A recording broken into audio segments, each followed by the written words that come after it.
മഞ്ഞപ്പിത്തം അല്ലെങ്കിൽ ജോണ്ടിസ്. ഇന്ന് നമ്മൾ കുറേ കേട്ട് വരുന്ന ഒന്നാണ് മഞ്ഞപ്പിത്തം. മഞ്ഞപ്പിത്തം ഒരു രോഗലക്ഷണം മാത്രമാണ്. പല കാരണങ്ങൾ കൊണ്ട് മഞ്ഞപ്പിത്തം ഉണ്ടാവും. അതിൽ ഇന്ന് കണ്ടുവരുന്ന പടർന്നു പിടിച്ചുകൊണ്ടിരിക്കുന്ന മഞ്ഞപ്പിത്തം ഒരു വൈറസ് രോഗമായ ഹെപ്പറ്റൈറ്റിസ് എ കൊണ്ടാണ്. ഇത് പ്രധാനമായിട്ട് പകരുന്നത് വെള്ളത്തിലൂടെയും പിന്നെ ആഹാരത്തിലൂടെയാണ്.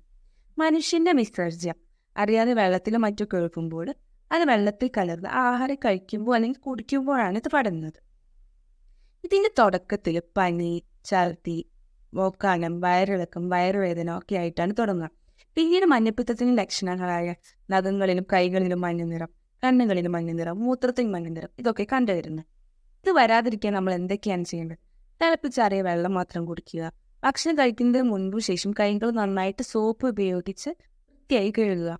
ചൂടുള്ള ഭക്ഷണം കഴിക്കുക. വൃത്തിയില്ലാത്ത സ്ഥലങ്ങളിൽ നിന്നും കഴിയുന്നതും ഭക്ഷണം കഴിക്കാതിരിക്കുക. ജ്യൂസ് പോലുള്ളവ പുറത്തുനിന്ന് കഴിക്കാതിരിക്കുക, പ്രത്യേകിച്ച് മഴക്കാലത്ത്. ഈ രോഗമുള്ള ആൾക്കാർ ഭക്ഷണത്തിൽ എന്തൊക്കെയാണ് ശ്രദ്ധിക്കേണ്ടത്? എളുപ്പത്തിൽ ദഹിക്കുന്ന ഭക്ഷണങ്ങൾ കഴിക്കുക. കൊഴുപ്പടങ്ങിയിട്ടുള്ള മാംസമുള്ളവ ഒക്കെ ഒഴിവാക്കുക.